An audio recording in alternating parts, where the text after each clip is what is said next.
Немного грустно. Люди могут позвать на помощь.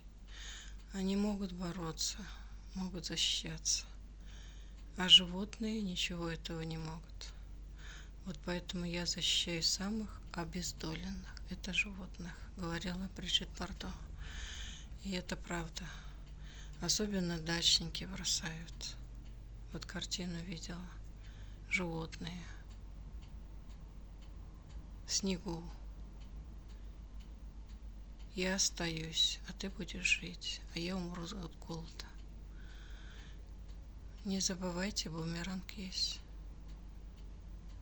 И это не пустые слова. За всю свою жизнь я много повидала таких, которые выбрасывали животных, и Всевышний очень жестко давал ответ таким людям. На моих глазах это все было. Так что думайте.